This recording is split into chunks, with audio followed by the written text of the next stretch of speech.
Good evening, ladies and gentlemen. It's a pleasure and also humbling for me to be here. Time flies, and tonight is the fourth and final night of my sharing with you some thoughts on morals, virtues, and how the Christian faith sees various aspects of it. And also I compare with what Confucianism have said, and also some aspect of what Taoism teaches.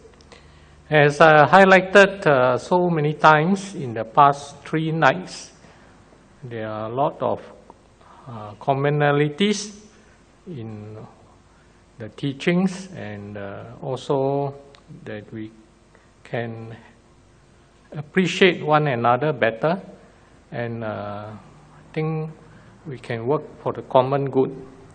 So tonight, to round up tonight, the best is kind of concentrate on the main teaching of Jesus Christ, and also compare with Confucianism on the Golden Rule, which sums up the law and the prophets as Jesus mentioned, and also how Christians apply this rule in real life.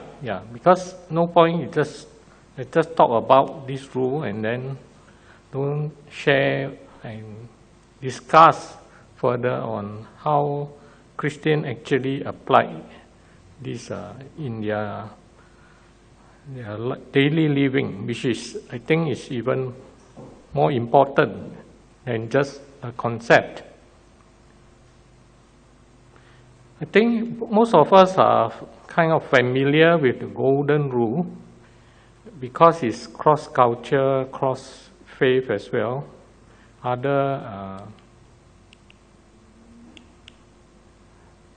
Other cultures and faith too have this rule. The Golden Rules exist in various forms in many parts of the ancient world. And in Africa, they're saying you see a jackal in your neighbor's garden, drive it out, and one may get into yours one day and you will like the same done for you. So if you see a jackal in someone else's garden, do something, because one day the same thing may happen to you. And in the Jewish tradition, the Babylonian Talmud, there is this teaching by Jewish Rabbi Hillel. He's a famous rabbi, and he said, "Do not do to your fellow what you hate to have done to you. This is the whole law. The rest is explanation." So even the Jews have something very striking too here, and this is one form of the Golden Rule that was articulated. But of course, if you look at other faith, like the 10 faith we have recognized in Singapore, like the Baha'i faith, Buddhism, Christianity, Confucianism, Hinduism, Islam, Judaism, and all the rest, including Taoism and Zoroastrian, they too have different formulation of this Golden Rule. It's more or less saying similar thing, but the wording could be different. But the points are same. You can get this just by Googling it. Just say Golden Rule in Google and you easily find this. So it exists in many cultures, and many other religions. And of course, for us Chinese people, the famous saying by Confucius in the Analects, the 论语, and he also say this: what you do not want be done to yourself, do not do to others. And this was in reply to one disciple who asked him what is the most important rule. And he said the most important is Su. And then he elaborated by saying this, this analect, this saying. So what you do not want to be done to yourself, do not do to others. So even in Confucian culture, this is important, because I will explain further. So after that, some years ago, I was quite fascinated by this. So I went and read up and studied on this particular topic, Golden Rule in Confucianism. I want to find out more. And the Confucian philosophers too have, through the century, have different formulations of it, of this Golden Rule. And they have developed it much further. Some people, some Christians, they misunderstand this. They say, oh, the Confucian rule is just a negative one. Don't do to others what you don't want them to do to you. But they say, oh, our Jesus, Christian saying is better. Because Jesus say, do to others what you want them to do to you. But I told many of my Christian friends, you are wrong, brother or sister, because it's not true. Because Confucianism have both positive and negative formulation of it. So Christians, many of them proudly say we have this positive way of the Golden Rule, and then the Confucian is the negative. Ours is more superior, which is nonsensical, because if you study further, it doesn't bear what it says. So the Golden Rules in the writing called the Analects have not just a negative one as many believe. So there's both positive and negative formulation expressed in the two virtues called the Zhong and the Su. And these two virtues are the way of Tao and are cast in terms of human relationship. So in Confucianism, they have this these two virtues, and these are very important for social life, families, and political life.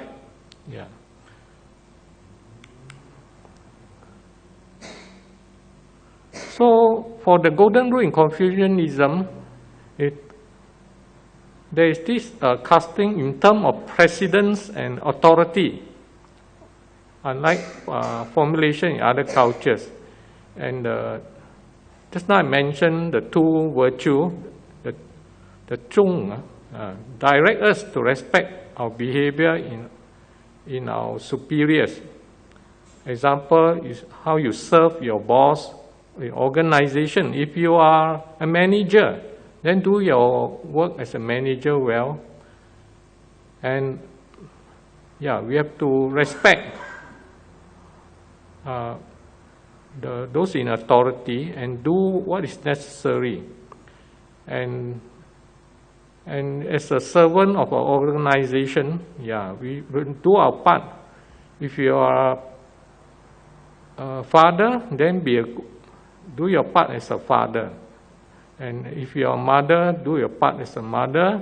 And same thing when you're in the police force, be a good policeman. So the Confucianism, they have this very strong teaching on this. That means don't fail in your duty. Do what is necessary. And also in the Bible, in the book of Colossians, the Apostle Paul also talks about this. And he even tell the slaves, obey your earthly master in everything. Not only while being watched, but in order to please them, but just in order to please them, but wholeheartedly fear the Lord. So his teaching is that even as you serve in your master, Yeah, you should do it wholeheartedly, and not because you are fear of punishment or fear of being watched. Yeah, but do it wholeheartedly, and most of all fear the Lord. Just like in Confucianism, this concept of zhong, where they have this concept of doing your part, your role well, and also remembering this direction and of the Tao. Yeah. So whatever your task, Apostle Paul says, put yourself into it as done for the Lord and not for your masters. Yeah. So this idea of doing our part in this in a transcendent way, have a transcendent perspective beyond just serving the organization or the master, but we have to do our part well because of our belief or trust in God, or in the Confucianism case, they have this idea of the transcendent, the Tao, that is watching over them, yeah, and not just a human master. So Shu, the other one, the Su, directs our behavior to our subordinates. Su is probably can be translated by the English word empathy, yeah. So, example, and do not hurt your servant or your maid as much as we do not wish to be similarly hurt. Yeah. So don't ill-treat your maid, just like you don't like your boss to ill-treat you. Yeah. So there's this positive and negative formulation. You can see. So, and of course, there's other Chinese philosopher who sees zhong as the way of heaven, and shu as the way of human being.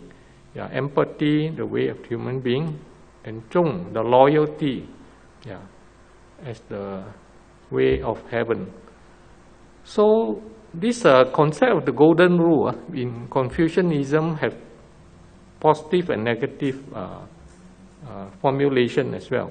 The zhong, the loyalty to what you do. If you are a good soldier, do your part as a good soldier. Yeah. But same time, you may have subordinates. You are a sergeant, then you have those soldiers under you. Yeah. Then you have to have empathy and treat your soldiers well. So just like how you wish to be treated. So you can see this interplay, which is very important. So Christians, we can learn even about this golden rule from Confucianism. Yeah, because a lot of Christians thought they have not just the rule, and then they don't know what they can apply it. But Confucianism apply it very well. Yeah, I would say, and this is part of the Chinese culture, which has served very well in many ways. Of course, in the Bible also, the Apostle Paul, in the letter to Philemon, he asked Philemon to treat his slave Onesimus well too. Yeah, so we do have this concept in Scripture to treat our servants well. Yeah, so you can see all this in our Holy Scripture as well as Confucian ethics. Of course, one of the most succinct saying in Christianity on how to love our neighbor is encapsulated in the Golden Rule itself. And Jesus Christ, whom the Christian recognize as Lord and Savior, he says, so in everything do to others what you have them do to you. For this sums up the law and the prophets. So what Jesus is saying is, this is a summary, because the law of God and the prophets of God has been teaching people, yeah, the right way to relate to God and the right way to relate to your fellow men. So Jesus sums it up by saying, do to others what you would have them do to you. But of course, later on we realize what he's trying to say is what sums it up is to love God and to love your fellow man. Yeah. So there's later on in this Gospel of Matthew, chapter 22, then a lawyer came, asked Jesus. During that time, they too have lawyers. So one of them asked him a question. He was trying to be funny and trying to test Jesus. So because the Jewish, they have a lot passed down from Moses in the Torah, in the first 5 books of the Old Testament. So there are at least 600 over laws in the, like 10 Commandments is just 10 of it, but after that there's a lot of other laws. So this lawyer came to test Jesus. He asked, Rabbi, teacher, which is the greatest commandment in the law? Yeah. So he's trying to ask a tricky question. If Jesus point out, oh, thou shalt not steal, then he may find some other problem with the law. Then he will turn around and hope to tell others that Jesus don't understand the Torah well, or he couldn't tell what is the proper way to interpret the law of Moses and all that. But Jesus astoundingly said to him, you shall love the Lord your God with all your heart, with all your soul, and all your might. This is the great and first commandment. And second is like this, you shall love your neighbor as yourself. And on these 2 commandments depend all the law and prophets again. So here you see, Jesus again summarized. He say, on these 2 depend all the law and prophet. Just like the Confucian teaching, the Analects, if you don't understand it well, you just thought that is as long as I don't harm others, I'm okay. But the basis of it all is actually love. To love God, to love your fellow man. So for Christianity, as I mentioned the other day, the 3 greatest virtues is faith, hope, and love. And you need to have faith in God, you need to have hope, and you need to love. Because just like the Confucian concept of shu, empathy, because you love your servant, you love those who serve under you, you will not oppress them. You will not do what is oppressive or take advantage of those under you. So here you can see how Jesus and Confucius, they get the essence of it. They not just the law itself, they get what's the real essence behind it. There's the love or benevolence, the ren, or the shu, the empathy. All these are those concepts that make all these laws are meaningful.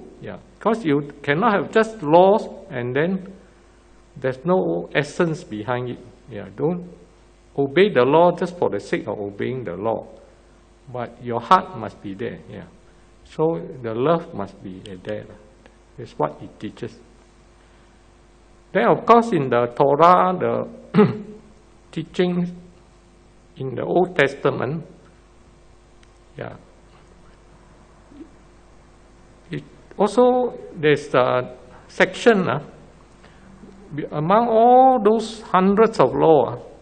There's only this in Leviticus, one of the 5 books of the Torah.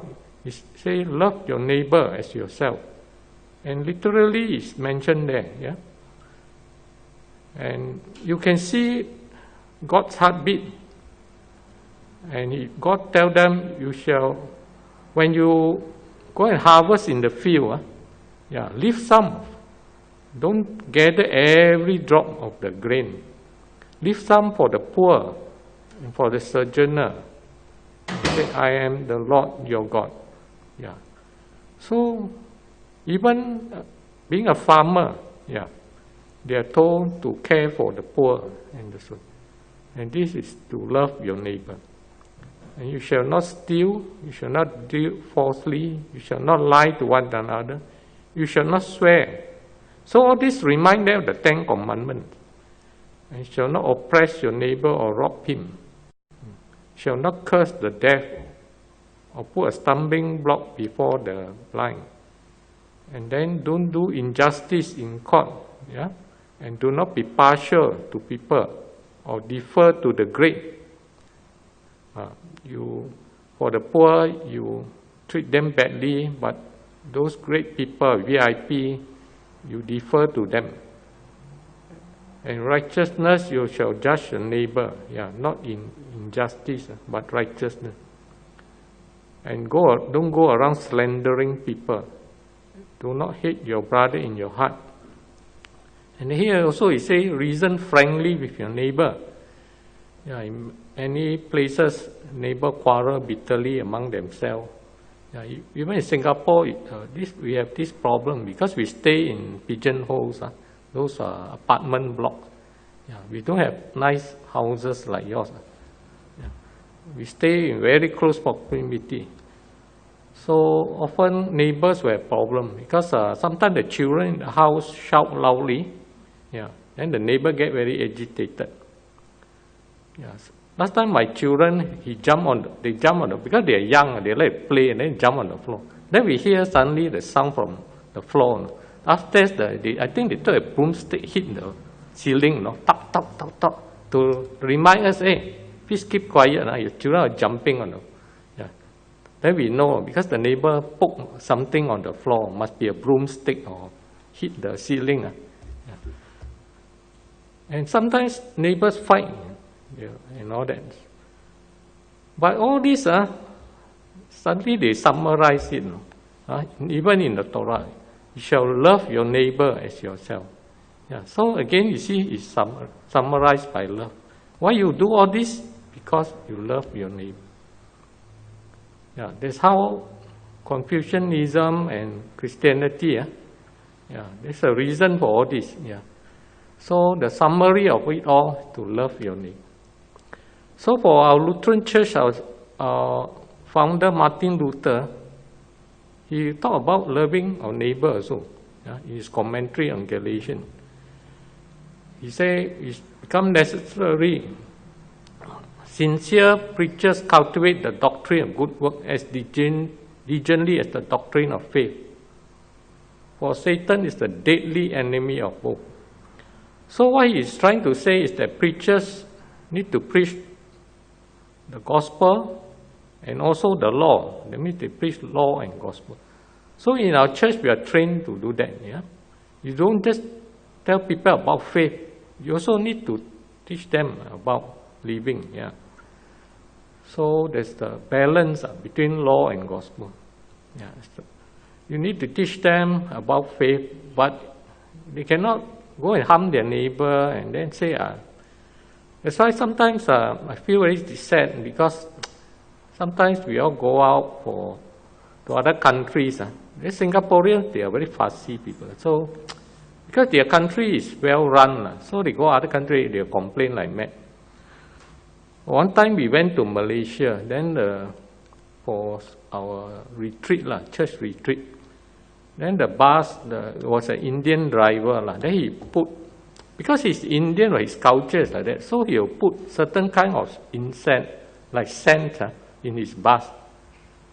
Then one of our church members keep on cursing the driver in Chinese, because he thought the driver don't know. Then keep on saying, this fella, put also horrible smell and cannot take it. Then ask the leader to ask him to remove all the thing.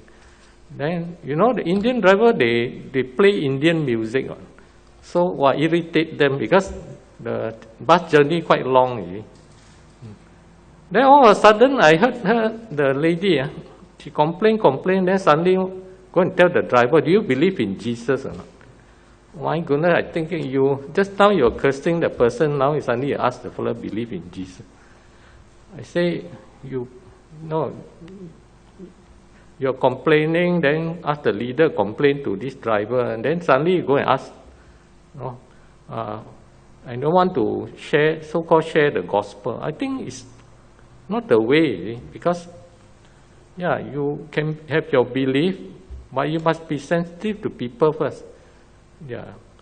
And have some humanity, try to understand people. People are Indian, they will play Indian music, they will put certain thing in their bus that smells like their Indian culture. So, and then you hear complaints so bitterly, cursing the person. Then the moment you want the person to believe in your God, I think it's ludicrous. I think if Jesus or Confucius hear this, they'll probably give this lady a lecture.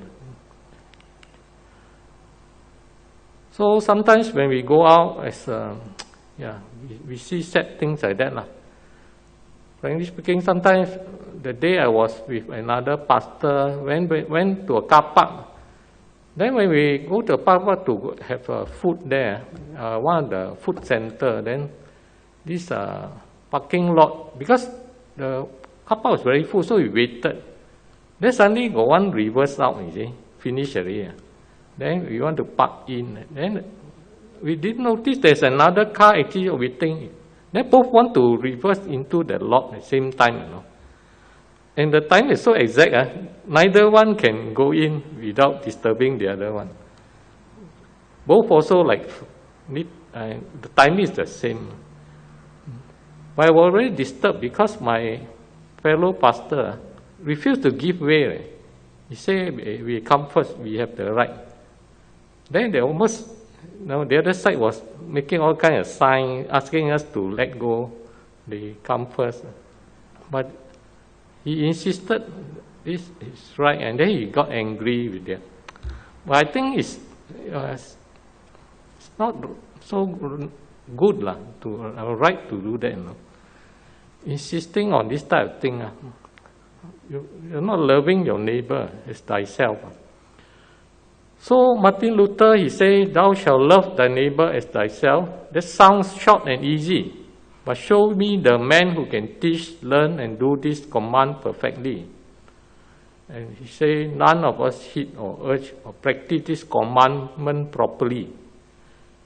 Though the conscience hurt when we fail to fulfill this command in every aspect, we are not overwhelmed by a failure to bear our neighbor sincere and brotherly love. So what Martin Luther said, often even Christians fail in this very badly. But we should not give up. Pick yourself up. Just remind yourself, and continue to show brotherly love. Love others. So it's an encouragement, because many of us will fail in this. But don't give up, press on, and remember the teaching of Jesus Christ and also Confucius. Confucius had a hard time, if you look at his history, he tried many times to teach people, but they all disappoint him. One time he went into exile himself with his disciples, and one time they almost starving, because run out of food. But he never give up, because he say, to be human, there's no end to learning. He never give up. He continued to teach. So he teach his disciples to do that. They must continue. Don't give up the effort.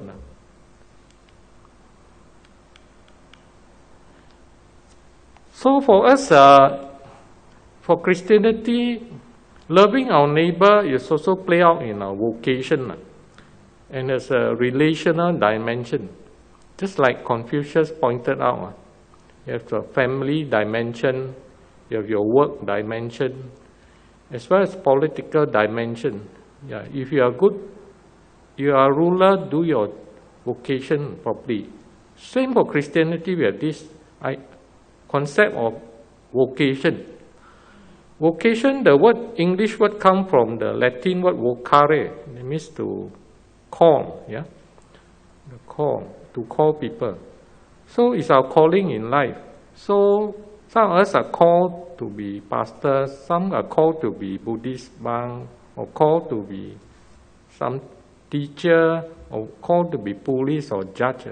Yeah, do your part, yeah, because it's your calling from God, or calling from the Tao, or calling from your faith to do that.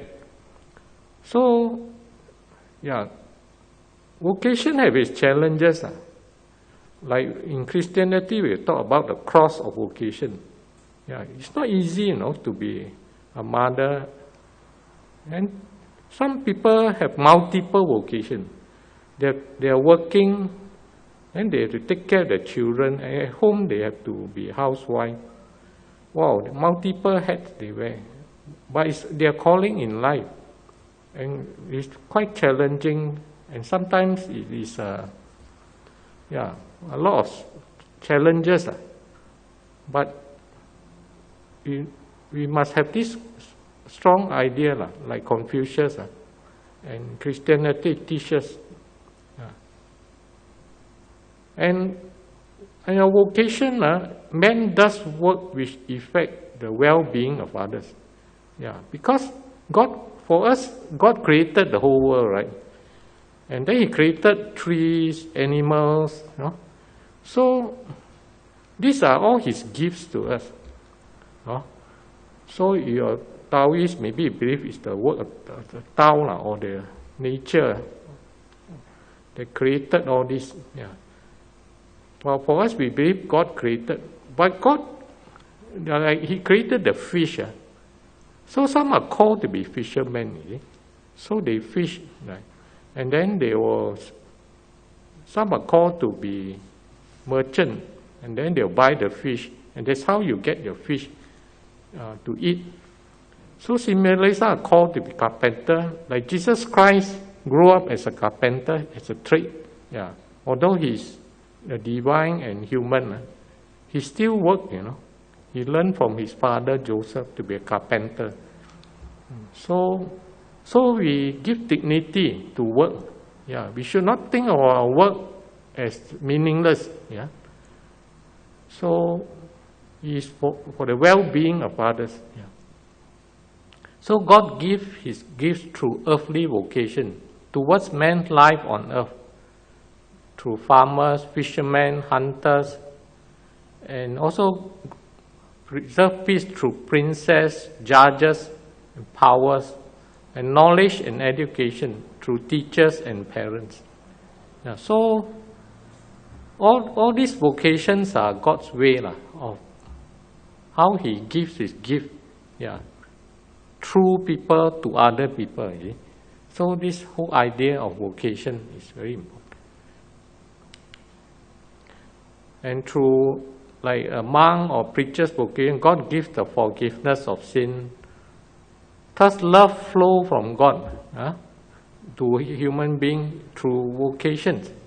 That's our Lutheran Church, we believe the means of grace flow from God to us, the forgiveness of sins through word and sacrament, and through spiritual and earthly governments, the two kingdoms. So all these are ways how God teaches us to apply the golden rule. So what I'm saying is golden rule is not just a slogan, but in real life, people need to practice. Just like Confucianism, they have lots of elaboration on it. Same like Christianity, we have a lot of it. If you bother to learn properly, there are a lot of things to learn. I believe Buddhism, you will have something like that, where you actually go more detailed and learn. So for Christians, they understand that you need to love your neighbor as yourself. It's the golden rule. But in life, how they do good, there are different approaches. So many of them have in the past, like Thomas Aquinas, all these, or other Christian like Augustine, Jerome, all these. They've studied about being. They study about human goodness, how we are to pursue it, because God told them they need to do that. So some of them they learn this about choice ethics. That we need to ask what's our goal in life, and human life in this world, how we are best to attain them. So the golden rule is not just a concept. But in the past, Christian scholars and theologians, they have thought through about this. And they realize that choices and decisions that people make also helps in pursuing goodness for the sake of others or other human beings. Like Jesus, he told some stories, and there are some stories in the Bible that illustrate this also. Caring for those in need, sharing what we have, and being worshipful, and not just being busy in our life. Because some of us are so busy running around, we no longer appreciate God's love and worship Him, or spend time to pray. So those are needful things. So we have to, these are examples of Jesus telling those stories, or in the Bible, there are stories. They identify something is good and then making choices to attain the good. These are good examples for us. So in the parable of the Good Samaritan, if you read your Bible properly, you learn to look out for people in need, identify those who are in need, and give the opportunity to help the person, make choices. So, like for Christian, we should not people who charity or this, we just ignore them. But I'm glad in Singapore, the Christians are quite generous. They always raise a lot of money for missions to help other countries. Like my church is very actively helping the Cambodians, those underprivileged village and all that. We collect a lot, and then we do a lot for them. We build proper structure for them to study. We send our Chinese doctors there, the Shinsei. We send our dentists there, medical doctors. So same thing like last time the American missionaries, they came to Malaysia and Singapore. They did a lot of this caring work. So this is how you apply the golden rule. And these are choices we make. Because when people make such choice, they have to sacrifice. So these are the things that we have to make choices in life. There's another way people have approached this, the Christians, to think about the goals we want to have and ask what ground is possible to make the choices to reach this goal. So they will direct themselves in that manner, how to love people and through this way. And of course, some will try to seek the greatest good for the greatest number of people in the utilitarian way. So their concept is if they are the political leaders as Christian, they realize that you make any decision, some will be harmed by particular decision, and then some will benefit more. So they have to choose lah. That more people be helped than harmed by it, then it's considered a good decision. That's how they look at it.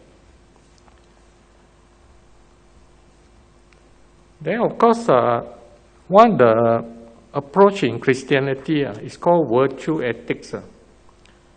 And this virtue ethics got something very unique one, very similar to a Confucian concept called 中庸, the doctrine of the mean. The virtue is regarded as a point of appropriate balance between two extremes, this is very interesting. And for instance, to be brave, you need to find a balance between being coward and being foolhardy. Like the song, Billy, don't be a hero kind. Or between a cowardice. So, you need to find appropriate balance. And it's also very helpful when you think about this, because in caring, you also need to balance between being disinterested in other people and being busybody, So this is the point of balance. You should not be so disinterested in people. When people talk to you, you don't even listen to what they say. Just go about your own thing. It's not correct.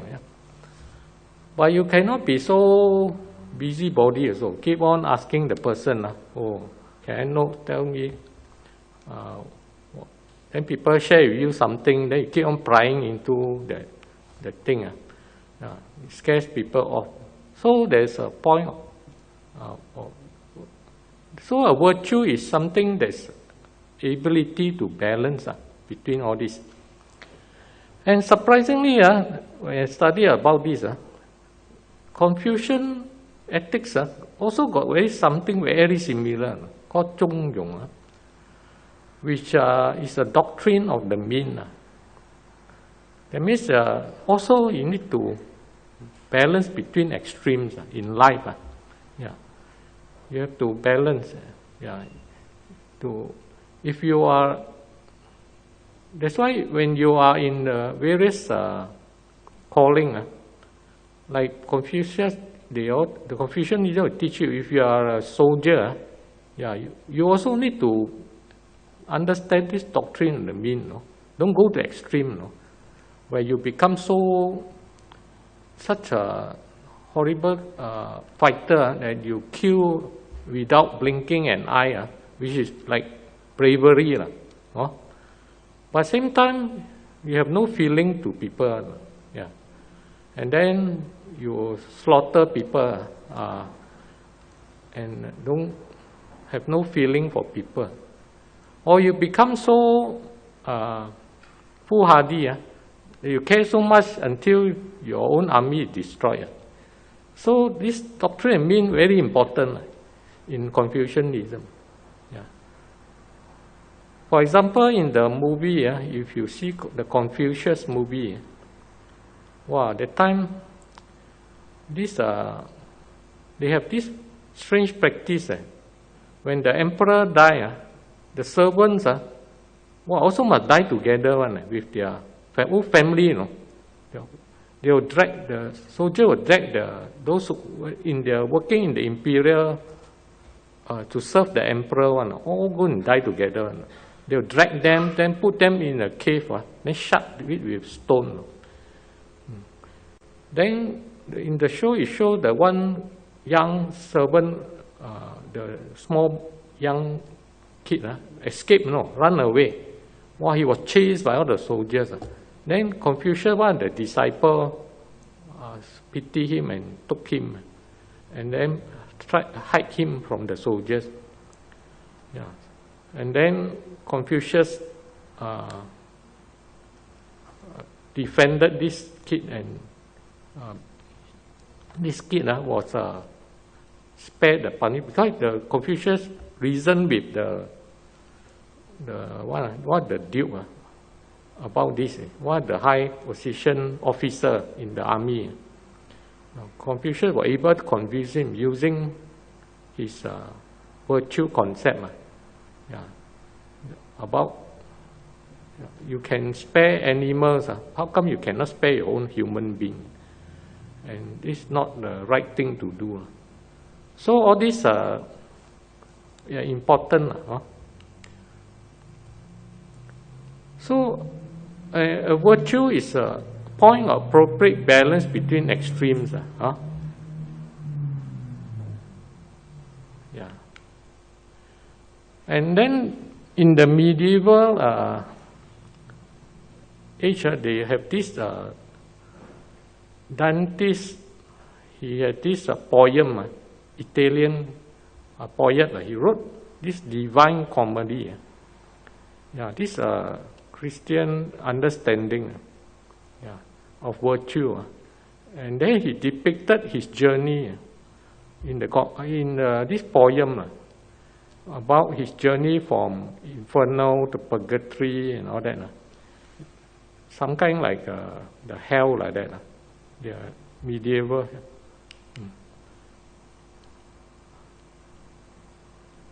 So in this purgatory, or the kind of hell, each level was dedicated to purging one of the 7 deadly sins from those people who were prepared to enter before they enter the heavenly realm.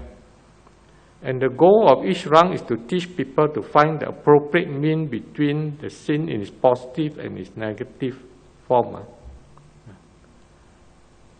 So, for example, in the 5th level of the terrace, is dealing with people who are there because of covetousness.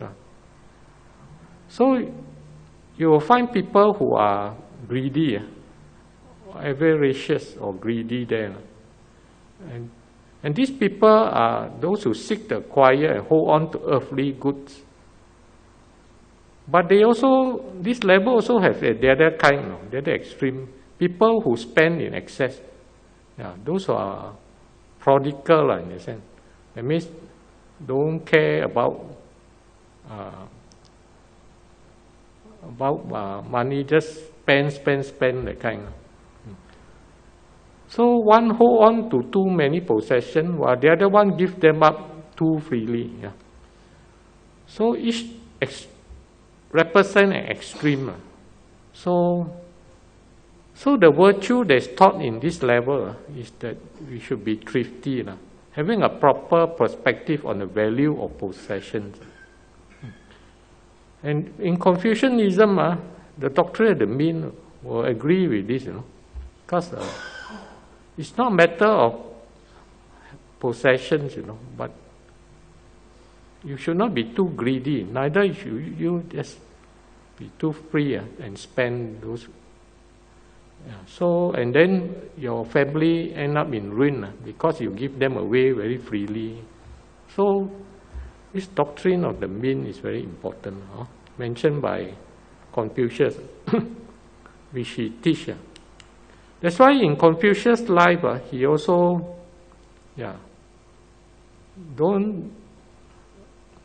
he's not greedy, neither is he too free. When he received things from the emperor, he just take them for his disciple, for their needs. He don't say, I don't need everything. So when the emperor call him back, he just go back to the court again. And he's well respected.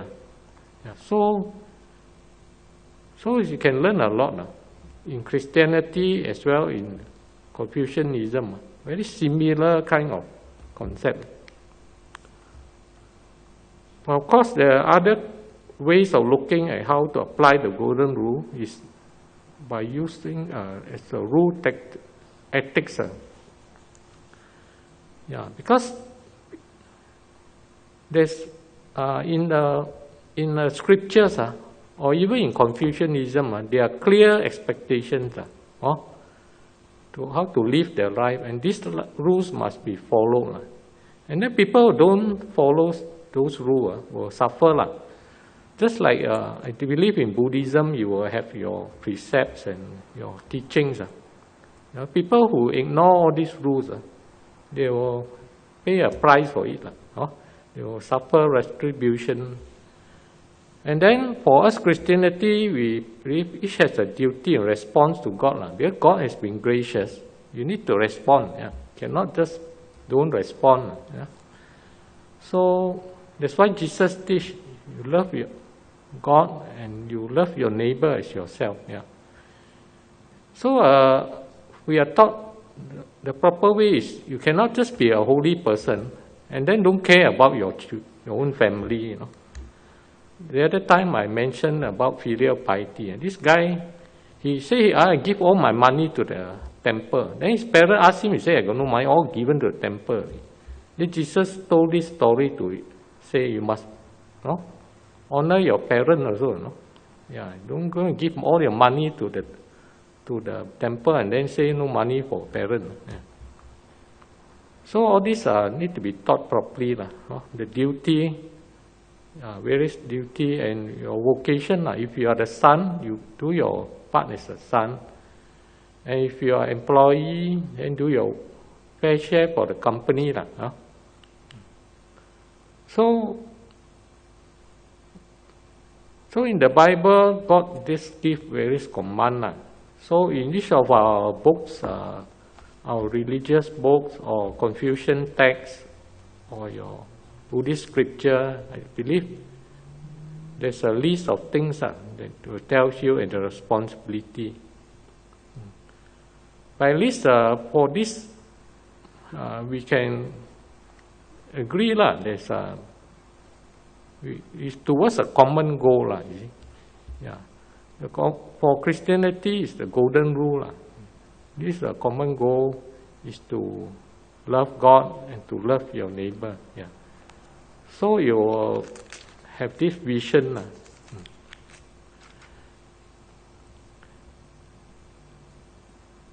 And of course, there are others who think that there also God has given each of us the conscience. So you have these natural rules that there's a cross religion, across culture, and so we need to hit them. It applies to all people, all the same situation. For example, you say if you see someone carrying something very heavy, especially an older person, you should offer assistance. And not just say, oh, my holy book never mentioned this. So cannot do like that also. So we need a sense of duties toward God, and also universal duty, this understanding of duty. Like your country is being attacked, so it's your duty as a citizen to protect it. You don't come and say, oh, my scripture said, never tell me to join the army, so I won't go join the army. So these are things that we need to learn. But of course, sometimes there are also religious laws or sanctions which we are bound to obey also. We need to do our duty. Like some people say, I just stay at home only. I just listen to radio. No need to go to church. Then this is happening a lot, People nowadays, on Sundays, they don't want to go to church. Just stay at home. And then they listen to some sermon or some song, they sing. So every religion have some obligations and duties. We need to fulfill them. We need to do our part. That's why in Confucianism they have this li, when the law of there's proprietary and all that, where we need to understand all this and discharge our duties properly.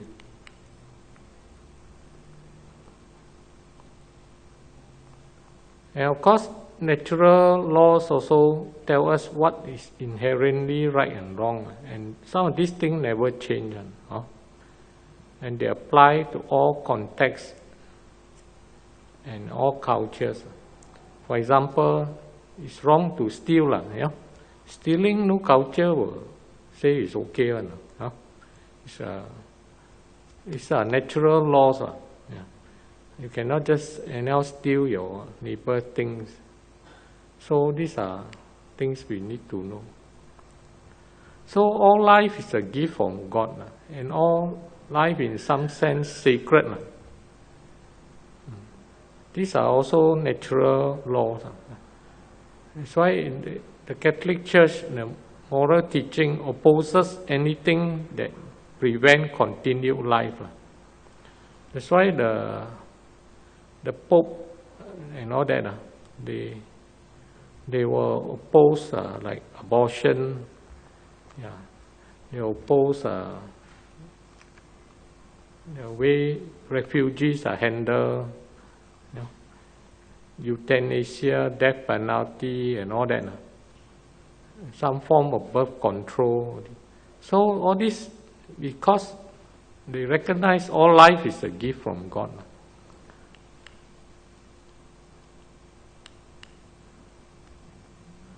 But of course, the final one, some Christians, they have another, they also see how to apply the golden rule in terms of love at the starting point. And they do not try to eliminate laws but seek flexibility. That means they still have respect the law, but they will ask for flexibility. Because laws, like in the Old Testament, eye for eye, which that means it's a tit for tat thing. So Christians recognize we don't do that. And because of God's grace and love, like some, they will implement laws like very severe, the way they do it, and have no concern for human rights and all that. So some will ask for flexibility in the implementation of such laws. And to them, love is the criteria. Are we doing it in love or not? And what does love demand in those situations? But of course, some of these areas are debates even among Christians. Like example, during the Second World War, this lady, she called Corrie ten Boom. So she is living in this Scandinavian country. So she hit some Jews because the Nazis, the German Nazis, were slaughtering all the Jews, put them in gas chamber and all that. So this Christian lady hid some Jews, and then this leaked out, I think. So, but she hit them so well, very well. So the German soldier came in and questioned her. Then she said, "No, I did. They are not here." And then they go and search and can't find the Jews. So she saved a lot of people because of that. So, of course, here you can see there's a problem, right? Because she's telling a lie, See, the Jews are in the house. Go and tell the German Nazis that they are not there. So, and she knows where they are, but she tells them no. So this is the point like I'm saying, this situation sometimes need flexibility. So if the Bible say don't lie, so cannot lie, so they are there hiding inside. Then all the Jews will get killed by the German, all dragged out, including herself. She also will die because she's hiding. So for Christians, we have to see case by case. These are tricky things. Because you cannot just sometimes apply those laws without considering this aspect. But I don't know how the Buddhism will handle this kind of tricky things. But in Christianity, we do have discussion, debates on this. Because what happens is when you following certain love, virtue, you are destroying another ethics, So how do you deal with that? So maybe I need to learn from the Buddhist view how they handle. But Christian, they will say choosing between two evils. You do this all wrong, do this. The two choices both are wrong. Got ethical problem. So most Christians, they will choose the one with the less evil. It means choosing between two evils.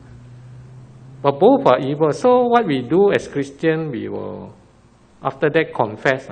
We won't say lying is right, We still have to confess after that.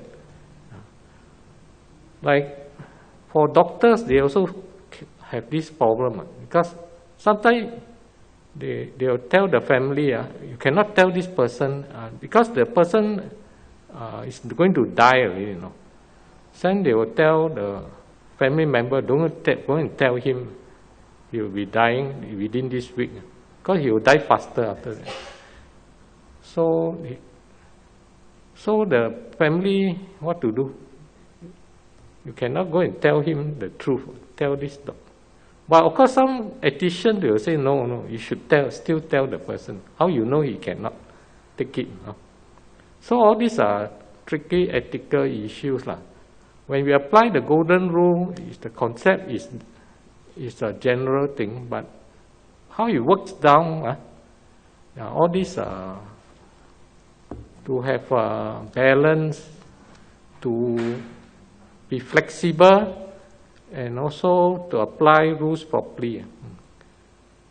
Some they are very strict, like the Jews, they also use the Bible. So they are told to rest on Sabbath day, Saturday. So in Israel, those very strict Jews, even in the hotel, got leave, cannot take the leave one. You cannot press the button. Pressing button is considered not resting. They're so strict until that. So a lot of things they won't do.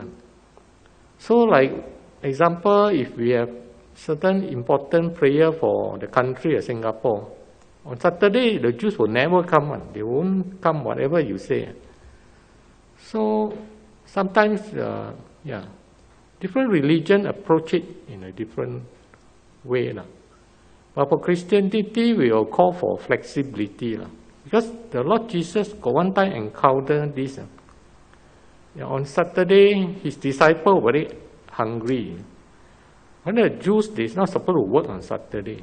They're in the field. Then Jesus asked his disciples to gather some grains and eat. Then the Jewish rabbis, those Pharisees, come and scolded Jesus. How can you ask your disciples go and pick those corns from the wheat and eat? You're not supposed to be working on Saturday. Then Jesus' famous reply was this. The Sabbath was made for men and not men for the Sabbath. This was his reply. So for Christianity, we will adopt flexibility, moderation in the law. Which Confucianism also. You cannot be so inflexible. Go to extremes. So I think the doctrine of the mean and also the Christian virtue, the moderation, like what the Christian has understood. That we should go the middle path. Yeah, it's important. Okay, thank you. That's all I'd like to share with you tonight.